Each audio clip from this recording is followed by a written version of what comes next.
En aquel tiempo, los sordos oirán las palabras del libro, y los ojos de los ciegos verán en medio de la oscuridad y de las tinieblas. Entenderán, Ministerio de Sordos y Sordociegos de la Iglesia Bíblica del Señor Jesucristo.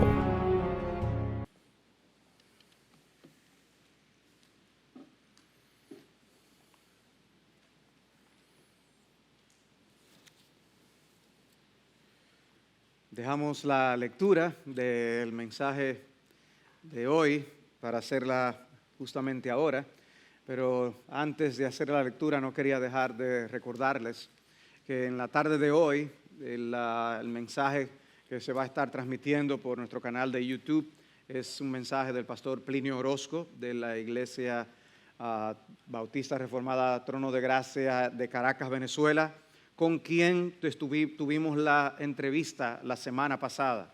Si alguno de ustedes no vio esa entrevista de la semana pasada, de verdad, de todo corazón, recomendamos que la vean. Es una entrevista muy edificante. Pero vamos a leer una vez más la palabra. Vamos a leer el pasaje que vamos a estar estudiando en Lucas capítulo 24, versículos 36 hasta el final, el versículo 53. Dice así la palabra del Señor. Mientras ellos relataban estas cosas, Jesús se puso en medio de ellos y les dijo: paz a vosotros. Pero ellos, aterrorizados y asustados, pensaron que veían un espíritu. Y él les dijo: ¿por qué estáis turbados y por qué surgen dudas en vuestro corazón? Mirad mis manos y mis pies, que soy yo mismo. Palpadme y ved, porque un espíritu no tiene carne ni huesos como veis que yo tengo. Y cuando dijo esto, les mostró las manos y los pies. Como ellos todavía no lo creían a causa de la alegría y que estaban asombrados, les dijo: ¿tenéis aquí algo de comer? Entonces ellos le presentaron parte de un pescado asado, y él lo tomó y comió delante de ellos. Y les dijo: esto es lo que yo os decía cuando todavía estaba con vosotros, que era necesario que se cumpliera todo lo que sobre mí está escrito en la ley de Moisés, en los profetas y en los salmos. Entonces les abrió la mente para que comprendieran las Escrituras y les dijo: así está escrito, que el Cristo padeciera y resucitara de entre los muertos al tercer día, y que en su nombre se predicara el arrepentimiento para el perdón de los pecados a todas las naciones, comenzando desde Jerusalén. Vosotros sois testigos de estas cosas. Y aquí yo enviaré sobre vosotros la promesa de mi Padre, pero vosotros permaneced en la ciudad hasta que seáis investidos con poder de lo alto. Entonces los condujo fuera de la ciudad hasta cerca de Betania, y alzando sus manos los bendijo. Y aconteció que mientras los bendecía, se separó de ellos y fue llevado arriba al cielo. Ellos, después de adorarle, regresaron a Jerusalén con gran gozo y estaban siempre en el templo alabando a Dios. Oremos. Padre, tu palabra es un regalo del cielo, un regalo incomparable que tú nos das para conocerte, para poder aún tener una lámpara que nos guíe en nuestro camino.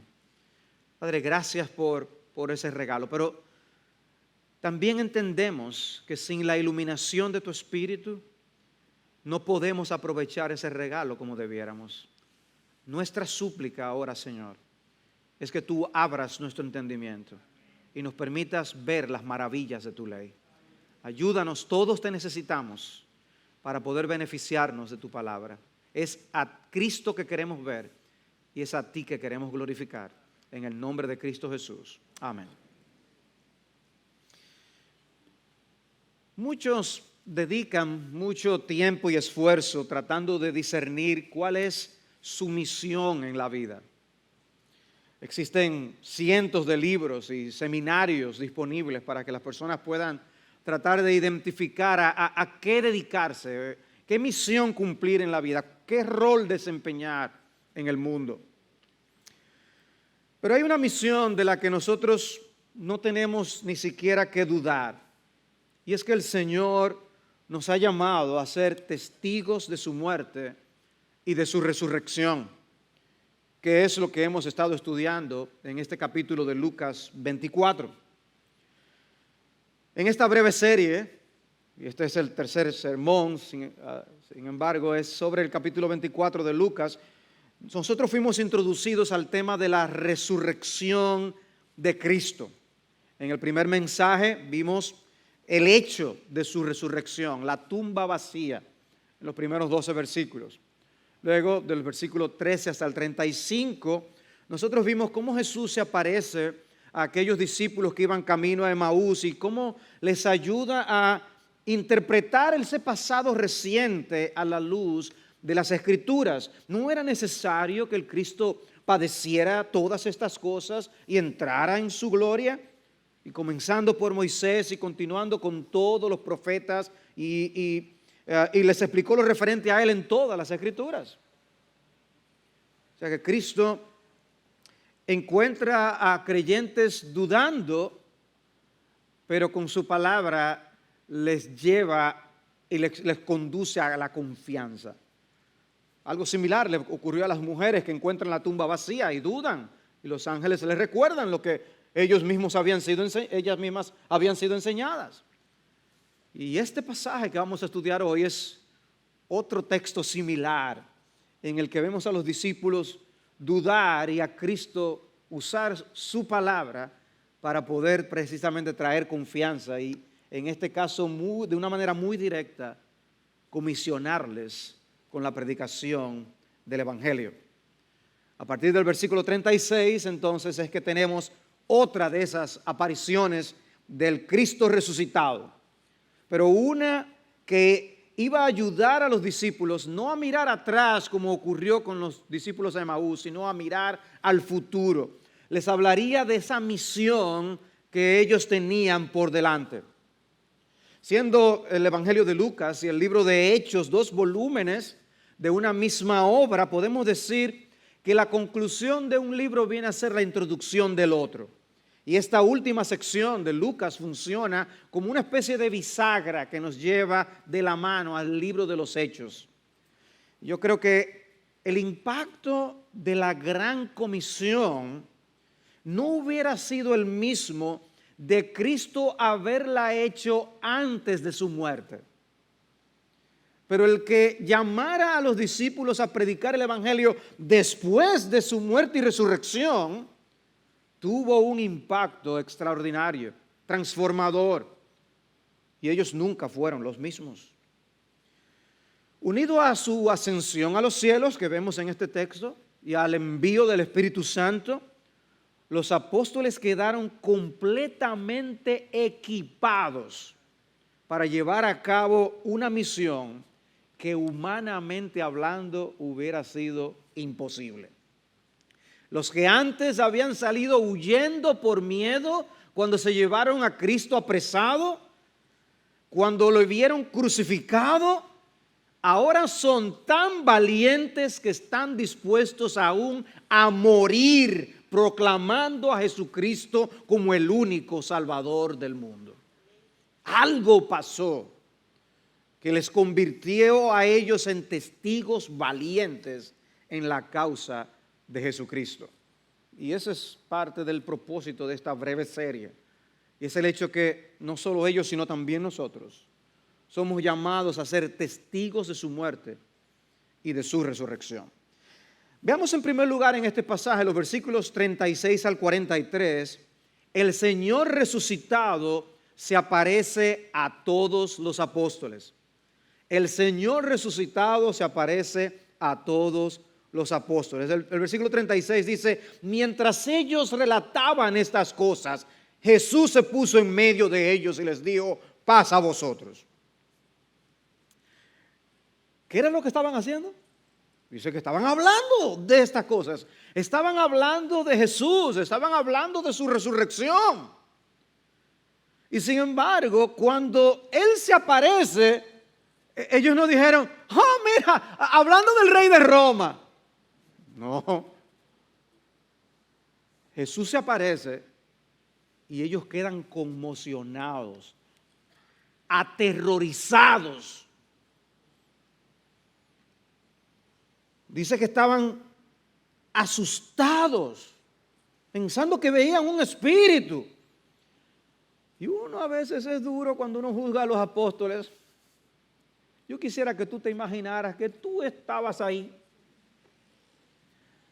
y que tú estás hablando con tus amigos y que alguien se aparece sin tocar la puerta justo en medio de ellos. Yo estoy seguro que un porcentaje significativo de los que están aquí en esta reunión hubieran salido despavoridos. Aunque estuvieran hablando de la resurrección. Jesús se puso en medio de ellos. Piensen en eso. El cuerpo del Cristo resucitado es capaz de simplemente aparecerse. Usa tu imaginación. En el texto de Juan, capítulo 20, versículo 19, dice: entonces al atardecer de aquel día, el primero de la semana, y estando cerradas las puertas del lugar donde los discípulos se encontraban por miedo a los judíos, Jesús vino y se puso en medio de ellos. Pasa a vosotros. Una reacción instintiva que ellos tienen es pensar que es un espíritu, un fantasma. En otras palabras, ellos no estaban pensando que quien estaba ahí con ellos era un ser humano normal. No puede ser, porque los seres humanos no hacen eso. Y estaban llenos de miedo. Dice el versículo 38 entonces que fue una reacción provocada por las dudas que había en el corazón de ellos. Y Él les dijo: ¿por qué estáis turbados? ¿Y por qué surgen dudas en vuestro corazón? Ellos estaban viendo lo que estaban viendo, pero había dudas en el corazón. Estaban hablando de la resurrección, estaban dando testimonio de que habían visto al Cristo resucitado, pero había dudas en sus corazones. Piensen, hermanos, en todos los eventos que habían transcurrido en tan poco tiempo, en horas, en cuestión de horas, Dios proveyéndoles de evidencias. ¿Qué eran las cosas que ellos no estaban tomando en cuenta? Bueno, las predicciones que Jesús mismo les había hecho con respecto a su muerte. Cristo les había hablado del tema. Miren, lo que va a pasar va a ser esto y esto y esto. Ellos no estaban tomando en cuenta eso. No estaban tomando en cuenta el testimonio de las mujeres que habían ido a la tumba. No estaban tomando en cuenta lo que Pedro vio al ir a la tumba. Pedro mismo fue a la tumba. No estaban tomando en cuenta el testimonio de los discípulos de Emaús que habían regresado y que le estaban contando lo que habían visto. No estaban tomando en cuenta la aparición de Cristo mismo que estaba ahí con ellos. Piensen en eso. Están viendo al Cristo resucitado y todavía tienen dudas de lo que la duda es capaz de hacer en nuestros corazones. Y el Señor entonces les dice: mirad mis manos y mis pies, que soy yo mismo, palpadme y ved. Un espíritu no tiene carne y huesos como veis que yo tengo. El Señor les dice: vengan, prueben, chequen, toquen. Yo tengo carne y huesos. Y cuando dijo esto, le mostró las manos y los pies. ¿Qué es lo que le está mostrando?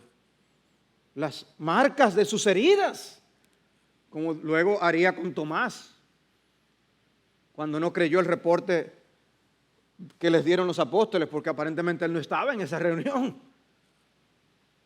Pero no fue una visión que ellos experimentaron. En la Biblia hay muchas visiones, pero lo que ellos estaban viendo no fue una visión. Era Cristo que estaba presente allí mismo físicamente con ellos. ¿Y por qué Jesús les dio estas pruebas a ellos? Bueno, porque eran personas que llegarían hasta el punto del martirio, dando testimonio de su muerte y de su resurrección. Y porque iban a dejar un legado. Ese testimonio lo iban a dejar por escrito, para que nosotros hoy lo tuviéramos en nuestras manos y viniéramos a ser testigos también de su muerte y de su resurrección. Miren qué interesante cómo Juan escribe en su primera epístola lo que era desde el principio, lo que hemos oído, lo que hemos visto con nuestros ojos, lo que hemos contemplado y palparon nuestras manos tocante al verbo de vida, porque la vida fue manifestada y la hemos visto y testificamos y os anunciamos la vida eterna, la cual estaba con el Padre y se nos manifestó. Lo que hemos visto y oído, eso os anunciamos. Ese es el mensaje apostólico y nosotros lo que anunciamos es ese mensaje apostólico, no otra cosa. Y estos hombres estuvieron dispuestos a morir, a sufrir por Jesús, porque estaban absolutamente convencidos de la resurrección.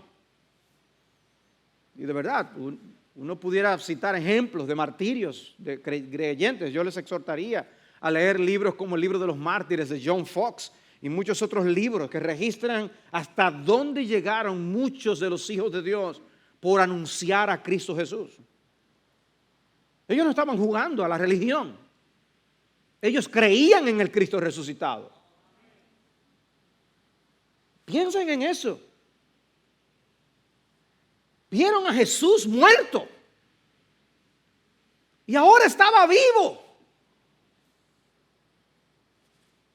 No importa que prediquemos y nos maten. Es por eso que justo antes, como en un texto como Mateo 10, el Señor le dice: señores, no le tengan miedo a los que le pueden quitar simplemente la vida, porque el alma no le pueden arrebatar. Teman más bien a aquel que puede quitarles el cuerpo y el alma y arrojarlos al infierno.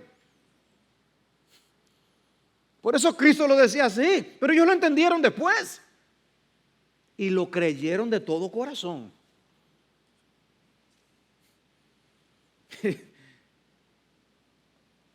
Como ellos todavía no le creían, y dice el texto, a causa de la alegría. Todo lo que esa frase significa, yo no sé lo que es. Pero es algo así como cuando a alguien le dice, es algo tan bueno, tan bueno, tan bueno que no lo creo. Era algo impresionante que causó en ellos, era un momento muy único, especial, particular. Están viendo, sí, es Él. Pero dice, tenían gozo al ver que era Él, pero dudaban. Algo inexplicable.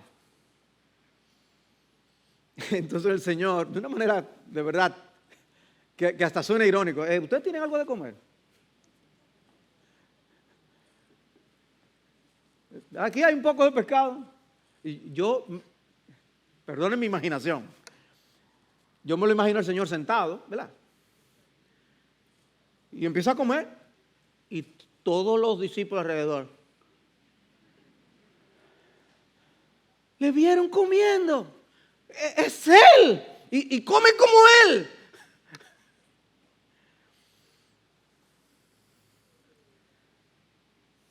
Pero una parte central de este texto es lo que viene a continuación. Lo que yo he llamado el Señor resucitado les explica las Escrituras y su misión. Porque el propósito de Lucas aquí es muy particular.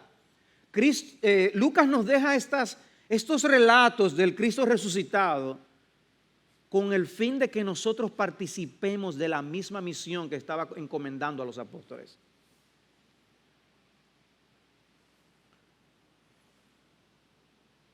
Esta sección es muy parecida a algo que vimos la semana pasada con respecto a los discípulos que iban camino de Emaús.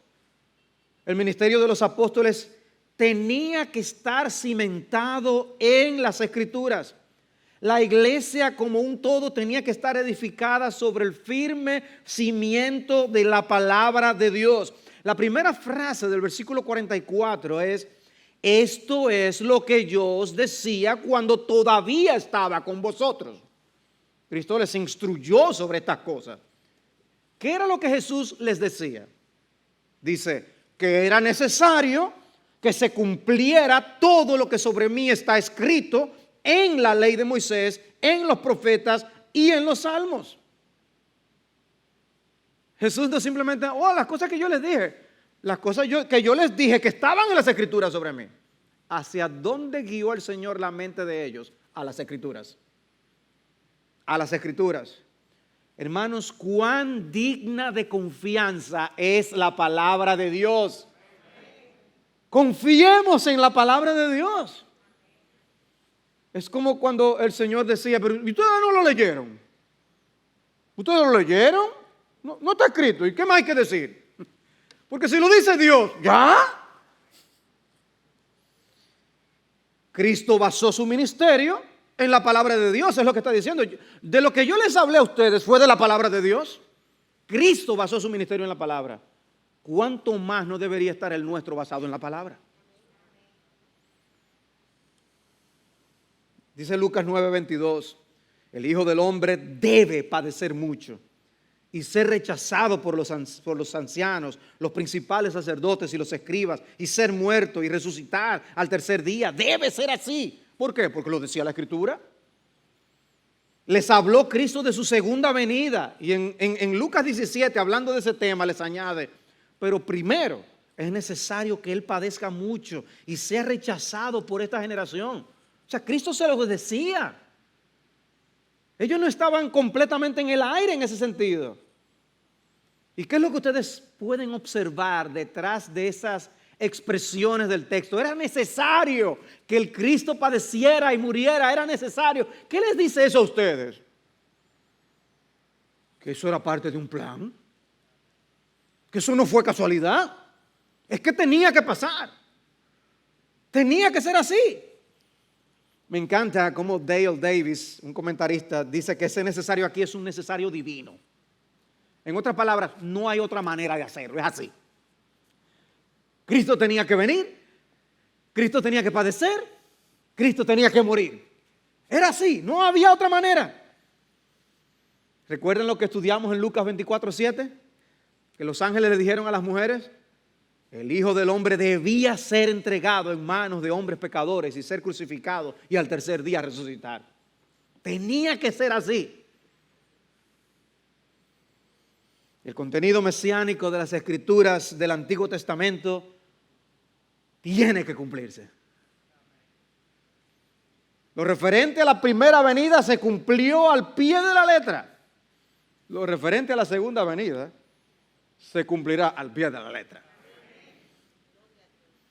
Este pasaje no está diciendo que todos los versículos de la Biblia hablan de Jesús.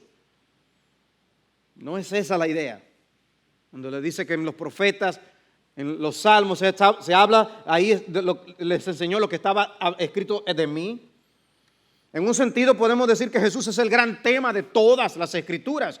Pero el Señor en este pasaje está diciendo que hay textos a lo largo de todas las Escrituras que hablan directa o indirectamente acerca de Él. La expresión esa, la ley de Moisés, los profetas y los salmos, es una manera técnica de hablar de todo el contenido del Antiguo Testamento. Lo que estaba escrito allí de Él en esos pasajes. Y yo aclaro eso porque hay quienes sienten que tienen que ver a Jesús en todos los versículos de la Biblia. Y eso no es así. Lo triste es que no le veamos en aquellos que sí están hablando de Él.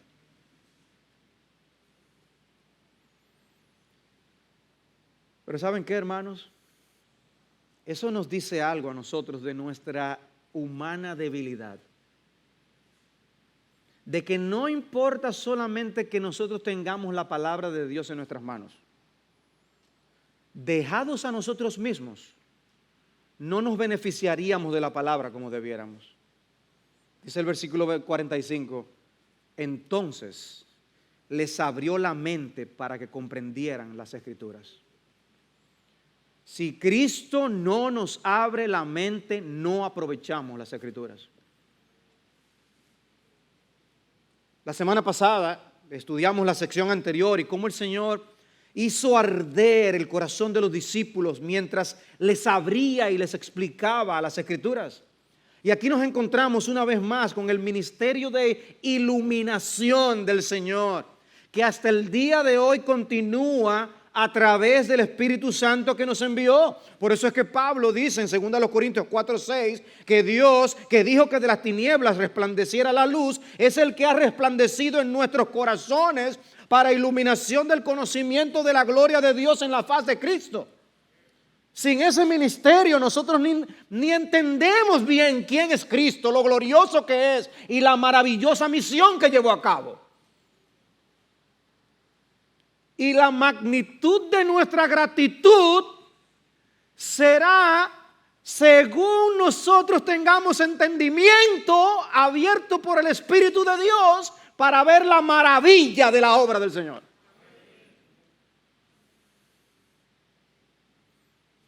Parece que tenemos que suplicar por iluminación. Hermanos, ¿ven ustedes? Leer la Biblia, hermanos, no es simplemente sentir que ya yo tengo un calendario y yo leí lo que me tocaba hoy. Tristemente, niños, jóvenes y adultos, a veces leemos la Biblia de esa forma,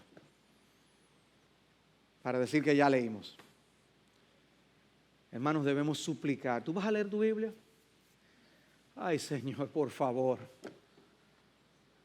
ayúdame a verte en las Escrituras. Ayúdame, ábreme mi entendimiento para que eso haga una diferencia en mi vida. Para que yo pueda comprender qué es lo que está pasando allí y qué es lo que tú quieres que yo vea, Señor. Es que lo necesitamos. Nosotros estamos aquí en este mundo en una misión que cumplir. Y no la cumpliremos si no estamos claros en aquello que Dios nos ha mandado a compartir. Si nosotros mismos no lo entendemos, no lo vamos a poder compartir. Toda la Escritura, Timoteo, toda la Escritura es inspirada por Dios. Es necesario que tú sepas eso, es lo que Pablo le dice a Timoteo. Que esa Escritura es útil para enseñar, para reprender, para corregir, para instruir en justicia. Timoteo, tienes que saber eso. A fin de que el hombre de Dios sea perfecto, equipado para toda buena obra. Timoteo, no vas a poder cumplir con esa misión. Necesitamos estar claros por la palabra de Dios. Es imposible poder llevar a cabo la misión de Dios si no comprendemos las Escrituras. Por eso debemos anhelar que la Escritura more en abundancia en nosotros, Colosenses 3:16. No un poquito, que more en abundancia, a borbotones.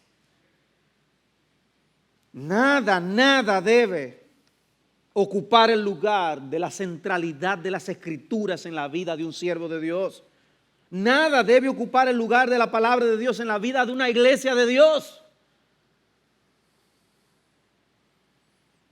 Versículo 46, y les dijo, así está escrito, que el Cristo padeciera y resucitara de entre los muertos al tercer día. Es que estaba escrito.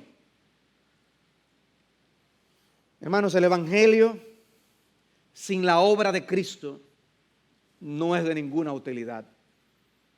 Y tristemente, muchos se han planteado un cristianismo sin Cristo. Un cristianismo simplemente que tenga una moral, cierta ética, pero que no tiene a Cristo. Eso no es cristianismo.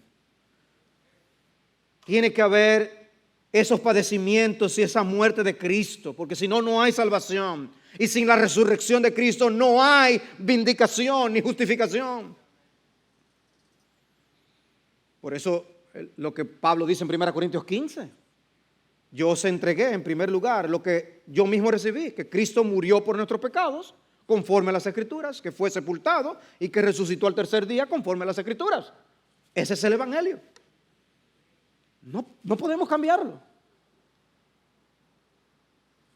Por eso, como se oró aún, ni que un ángel venga del cielo con algo diferente. Es este Evangelio que tenemos que anunciar. Cuando Pablo llegó a la ciudad de Tesalónica, fue a la sinagoga de los judíos. Y dice Hechos 17:2, y Pablo, según su costumbre, fue a ellos y por 3 días de reposo discutió con ellos, basándose en las Escrituras, explicando y presentando evidencia de que era necesario que el Cristo padeciera y resucitara de entre los muertos, y diciendo, este Jesús a quien yo os anuncio es el Cristo. Miren qué interesante. Pablo dice que discutió con ellos basándose en las Escrituras. No, la Biblia dice, la Biblia dice, la Biblia dice. Y les anunció de esa forma. Alguien contó la historia de alguien que vivía en una pensión. Dice que estaba fuera con un mazo golpeando los cimientos del establecimiento. Y pasó alguien, dice, razonablemente racional, que intentó advertirle sobre su propia irracionalidad. Después de todo estaba tratando de destruir el mismo lugar donde vivía. Pero el hombre imperturbable respondió: no importa, yo vivo en el segundo piso.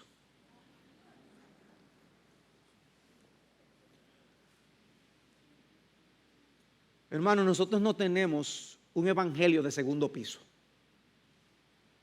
Nosotros tenemos un evangelio que tiene un fundamento que no podemos quitar, que tenemos que mantener y que tenemos que proclamar. No podemos convertir la predicación del evangelio en otra cosa. Debemos seguir predicando a Cristo y Cristo crucificado. Y ese Cristo que murió, resucitó y se levantó glorioso de la tumba y ascendió a los cielos. Pero tú me estás diciendo lo mismo otra vez. Es que ese es el evangelio que hay que predicar. Hermanos, pasémonos la vida predicando ese evangelio, porque ese es el mensaje. Pablo en Éfeso, Hechos 18, 28, refutaba vigorosamente en público a los judíos, demostrando por las escrituras que Jesús era el Cristo. Tenemos ejemplos en las escrituras. Y no solamente vemos la obra de Cristo planteada aquí por el mismo Cristo, sino que luego dice, y predicar también el arrepentimiento para el perdón de los pecados a todas las naciones.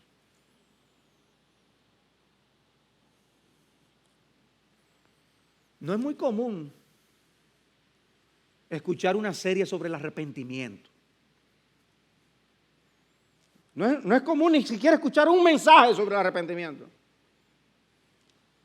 Pero Cristo, cuando está encomendando a los apóstoles a predicar, dice: hay que predicar el arrepentimiento para el perdón de los pecados. ¿Ven hasta qué tan lejos se ha ido la iglesia del Señor? Predicar a Cristo y este crucificado no significa que Jesús lo hizo todo y que ya ahora el pecador no tiene nada que hacer. No.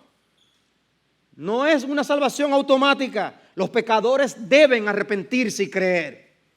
Y Cristo destaca de manera particular el arrepentimiento como un elemento esencial del mensaje del evangelio. El mismo Jesús dijo: no he venido a llamar a justos, sino a pecadores al arrepentimiento. Hay una mala noticia que asimilar para poder apropiarnos de la buena noticia. La mala noticia es que eres un pecador y que tus pecados han causado separación de Dios, que solo tiene solución con la admisión de que tú eres un pecador que merece el juicio eterno de parte de Dios mismo. Y que debes renunciar a toda pretensión de que por ti mismo puedes solucionar ese problema. ¿Cómo? Aferrándote a Jesucristo por medio de la fe, convencido de que es el único que puede redimirte para el Señor. ¿Y cuál es el fruto del arrepentimiento? El perdón de nuestros pecados, dice. El perdón de nuestros pecados. Es interesante cómo los apóstoles absorbieron esta enseñanza del Señor.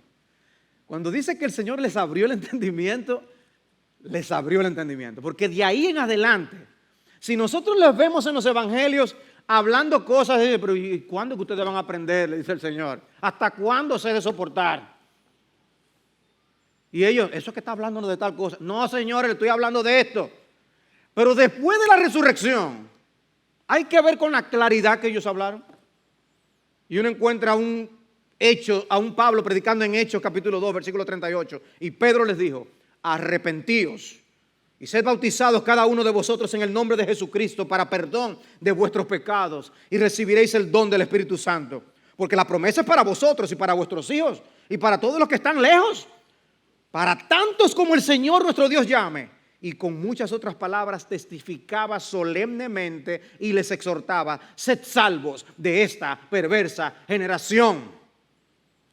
¡Cuánta vigencia la del mensaje que predicó Pedro en ese día! Parece que se está hablando en la época de la ideología de género. Sed salvos de esta perversa generación. ¿Saben por qué? porque el mensaje del evangelio no tiene fecha de caducidad.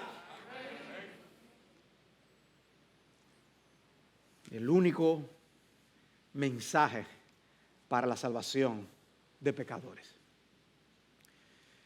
Y en el capítulo 5 luego dice: a este Dios exaltó a su diestra como príncipe y salvador, para dar arrepentimiento a Israel y perdón de pecados.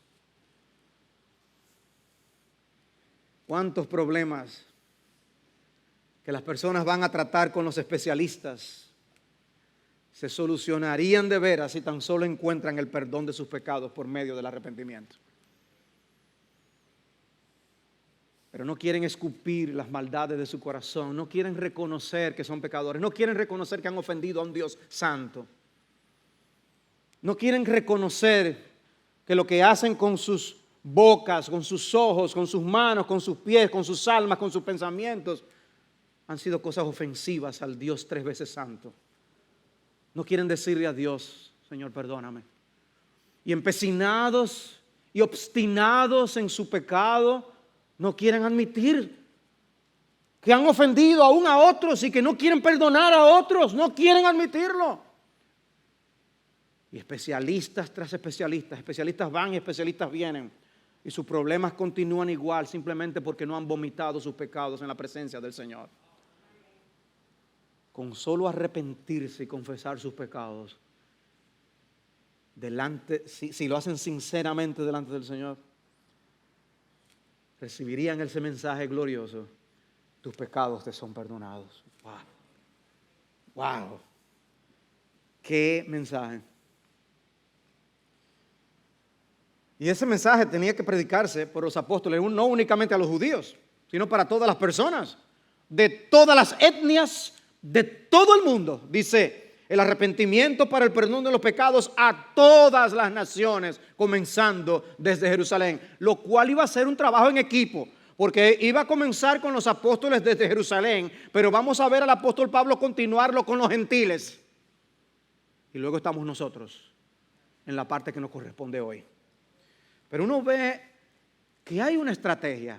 Uno ve que hay un plan, por eso desde Jerusalén, Hechos 1:8, pero recibiréis poder cuando el Espíritu Santo venga sobre vosotros y me seréis testigos en Jerusalén, en toda Judea y Samaria y hasta lo último de la tierra. Hay un plan y hasta los confines de la tierra. Eso estaba en los planes de Dios.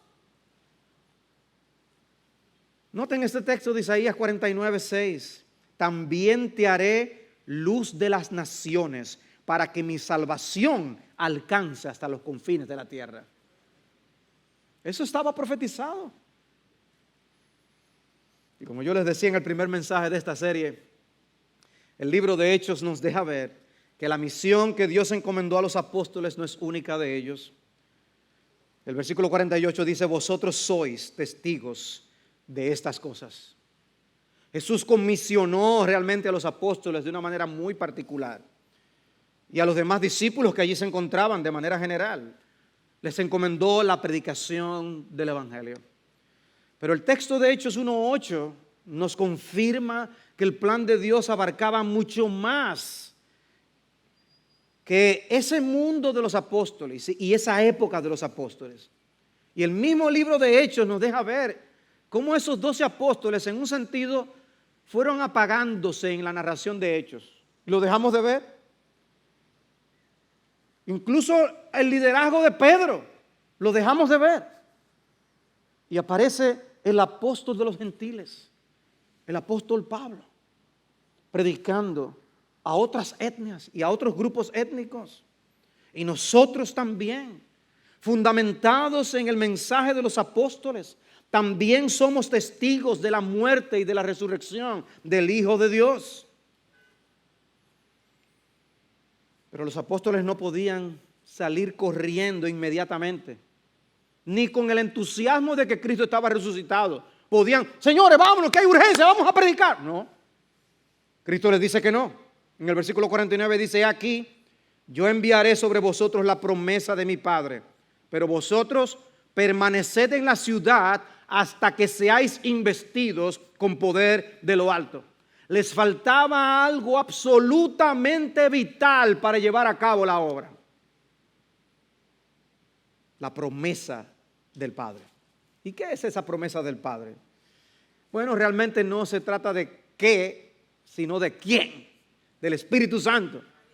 Necesitaban ser investidos con poder de lo alto, el poder de la tercera persona de la Trinidad. Sin el Espíritu Santo, los apóstoles no debían atreverse a salir a proclamar el Evangelio. Pero con el Espíritu no solo se atrevieron, sino que diseminaron la palabra por todo el mundo conocido. Si ustedes no ven eso como una obra asombrosa, es porque no han leído bien en los evangelios y cuán cobardes eran los apóstoles, que salieron huyendo a esconderse. Y todavía en estos relatos, recuerden lo que leímos de Juan, estaban trancados, escondidos por temor a los judíos. Con esos hizo Dios la obra. Pero recibiréis poder cuando el Espíritu Santo venga sobre vosotros.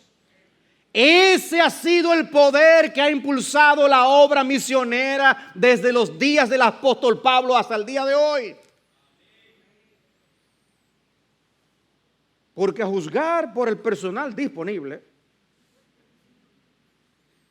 hubiéramos dicho que esa misión sería un fracaso total. Ya conocemos el grupo de los 12 apóstoles.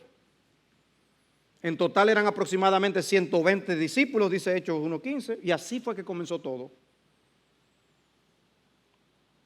Ok, ¿con quién contamos? ¿No hay alguien más? ¿No hay otro pelotero por ahí que uno, afanosamente tratando de conformar el equipo que va a ir a las Olimpiadas de béisbol? Estos son todos, ¿están seguros? ¿No hay alguien más por ahí? Sí, ese es el equipo con el que vamos a conquistar el mundo. ¡Wow! Y cuando uno ve los resultados, el poder de Dios es la única explicación. Que hoy estemos aquí predicando a Jesucristo, de verdad, nosotros porque estamos acostumbrados. Estamos acostumbrados a venir aquí a la iglesia, hermanos, es un milagro que el Evangelio haya llegado a las costas de la República Dominicana. Es un milagro que estemos aquí en pie. Uno lee 1 Tesalónica 1:5, pues nuestro Evangelio no vino a vosotros solamente en palabras, sino también en poder y en el Espíritu Santo y con plena convicción, como sabéis qué clase de personas demostramos ser entre vosotros por amor a vosotros. El ministerio de Jesús dio inicio con el Espíritu descendiendo sobre él en el momento del bautismo, ¿lo recuerdan? La manera como él enfrentó la tentación del capítulo 4 fue estando lleno del Espíritu Santo, dice el texto. Lo que encontramos en esa sección es como si Jesús estuviera dejando establecido aquí ese cuartel general para llevar a cabo esa obra. Y les deja el poder, el arma principal, el Espíritu Santo, que él mismo utilizó. No había un plan B. Mataron al Hijo de Dios. Wow, ¿y ahora? ¿Y ahora? Resucitó. Y se fue otra vez. ¿Y ahora?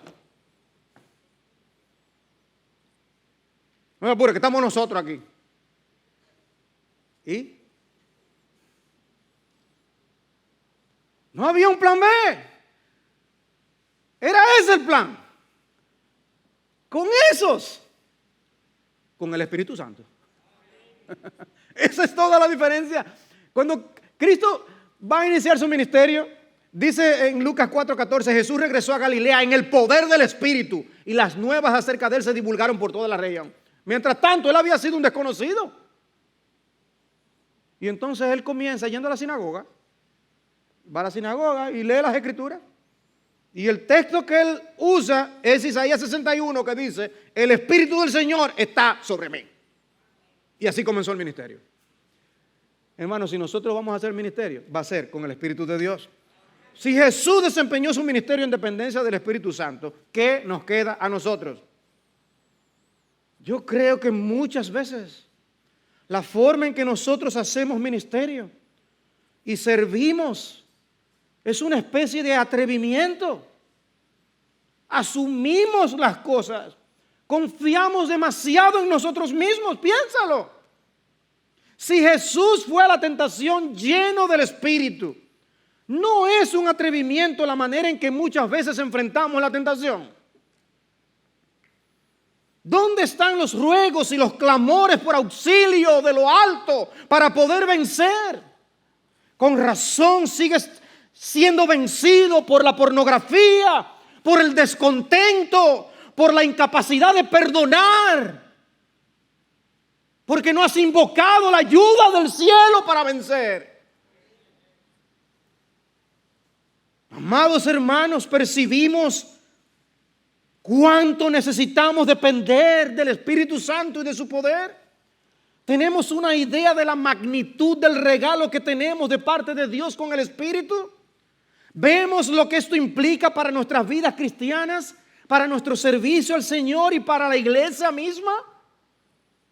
Estamos rogando y suplicando para que el Espíritu de Dios nos llene y asuma el control de nuestras vidas por su palabra.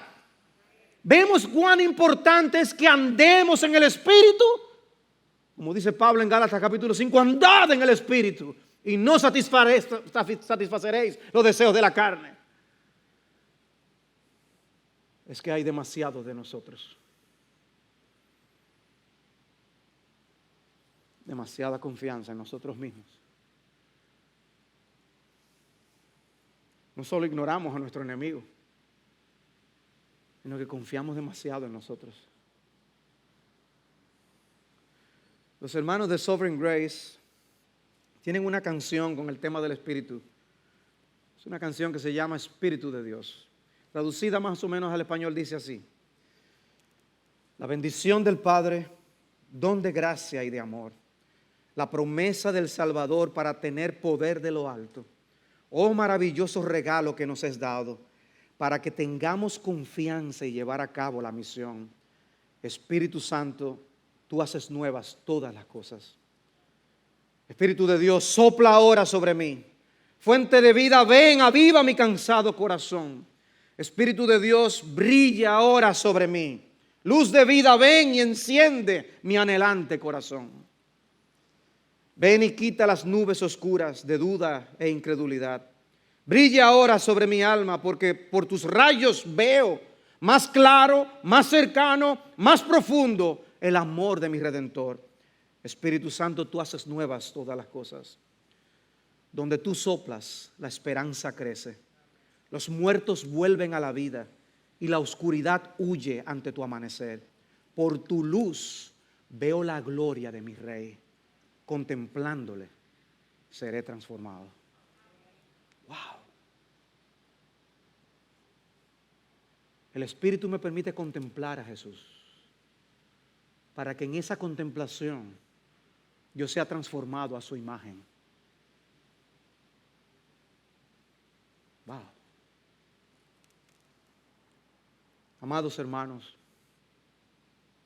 si todo lo sucedido con Cristo es parte del plan soberano de Dios, si por el poder del Espíritu, gente tan frágil como los apóstoles y demás discípulos y los misioneros y los hermanos que le siguieron pudieron hacer todo lo que se ha hecho en 20 siglos. Si tenemos el mismo evangelio en nuestras manos y somos parte de la misma encomienda y misión, ¿no vamos a salir valientemente a cumplir con la gran comisión? Interesante. Cuando los discípulos fueron amenazados en Hechos capítulo 4, Pedro puede decir con esta claridad: en verdad en esta ciudad se unieron tanto Herodes como Poncio Pilato, juntamente con los gentiles y los pueblos de Israel, contra tu santo siervo Jesús, a quien tú ungiste. O sea, los poderes políticos se unieron para luchar contra el Mesías. Eso es Pedro orando. Para hacer cuanto tu mano y tu propósito habían predestinado que sucediera. ¿Quién es el soberano ahí? Y ahora, Señor, considera sus amenazas y permite que tus siervos hablen tu palabra con toda confianza. Mientras tú extiendes tu mano para que se hagan curaciones, señales y prodigios mediante el nombre de tu santo siervo Jesús. Después que oraron, el lugar donde estaban reunidos tembló y todos fueron llenos del Espíritu Santo. Y lo siguiente que dice no es que se pusieron a hacer milagros y a dar brincos y saltos. Lo siguiente que dice es, y hablaban la palabra de Dios con valor. ¡Wow! Pero debo avanzar a mi siguiente y último encabezado, bien breve. Los versículos 50 al 53.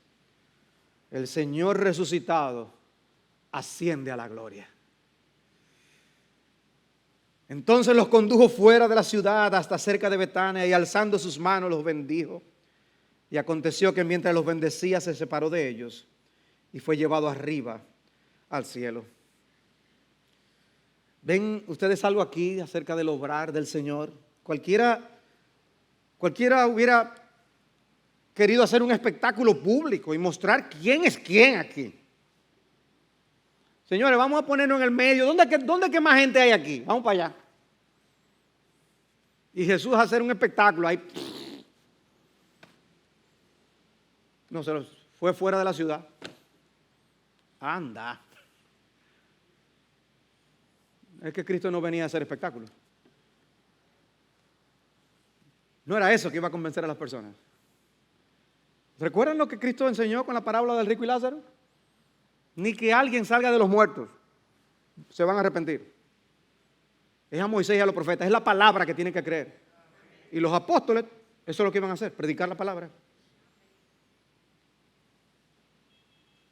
Pero antes de ascender, los bendijo. Y mis hermanos, cuando Dios bendice, bendice. No son simples buenos deseos. Jesús los estaba enviando al mundo con su bendición. Y mientras los bendecía, ascendió y una nube lo ocultó de sus ojos. Así de sencillo. No dice que se apareció una hueste de ángeles cantando como cuando nació. Simplemente ascendió. Pablo hace referencia a esto en 1 Timoteo 3:16. Dice, proclamado entre las naciones, creído en el mundo, recibido arriba en gloria. Una de las expresiones que el Señor usaba para describir su ascensión era, y aparece en el Evangelio de Juan con frecuencia, porque voy al Padre. Voy al Padre. Hablando de que él iba a ascender. En el libro de Hechos lo describe como ser exaltado a la diestra del Padre. Una muestra de el que hace una obra y se sienta con autoridad a la diestra del soberano. Y hermanos, piensen en esto. El segundo Adán, verdadero hombre con un verdadero cuerpo humano, había llegado a la gloria. Y me encanta cómo Hebreos 6:20 lo dice luego, que él entró por nosotros como precursor. Un precursor se supone que va a llevar a otro atrás de él, ¿verdad? Él es el precursor de nosotros. De manera que nosotros vamos a entrar al mismo lugar donde Jesús entró. Gloria a Dios. Ahora, hermanos, si yo hubiera estado ahí durante la ascensión, yo creo que yo me hubiera quedado mirando al cielo por un buen rato. Él sube y yo me hubiera quedado como, wow. Como de hecho sugieren los ángeles en Hechos 1:11. Dice, y varones de Galilea, ¿y por qué ustedes están mirando al cielo? No es para que se queden así. Ese mismo Jesús que ha sido tomado de vosotros al cielo vendrá de la misma manera como ustedes le han visto ir al cielo. ¿Saben lo que significa la ascensión de Cristo? Que es cierto todo lo que él había dicho acerca de sí mismo. Que es verdad que él es el Hijo de Dios y que había resucitado. Y si es verdad, también es verdad que todos deben someterse a él como el Rey soberano del universo. Por eso Pablo dice con tanta autoridad, por lo cual Dios también le exaltó hasta lo sumo y le confirió el nombre que es sobre todo nombre, para que al nombre de Jesús se doble toda rodilla de los que están en el cielo y en la tierra y debajo de la tierra, y toda lengua confiese que Jesús es Señor, para gloria de Dios Padre. Por eso encaja muy bien que el texto después dice que los discípulos adoraron a Jesús. Muestra de su deidad, porque solo Dios debe ser adorado.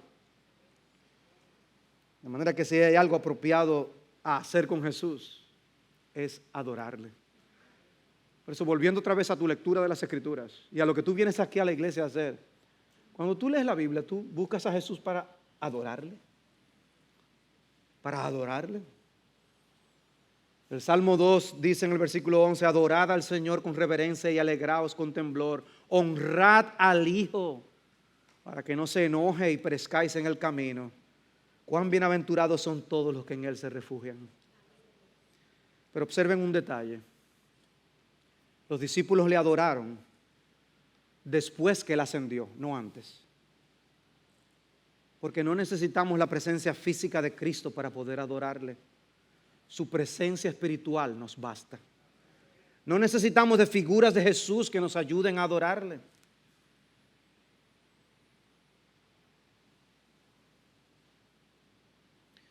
¿Para qué diferencia ustedes notan en los apóstoles? La primera vez que se separó de ellos, cuando murió, y ahora en esta segunda ocasión, cuando Él asciende a los cielos. ¿Notan alguna diferencia? Bueno, que en la primera vez que se separó, Cristo tuvo que decirles, no se turbe vuestro corazón.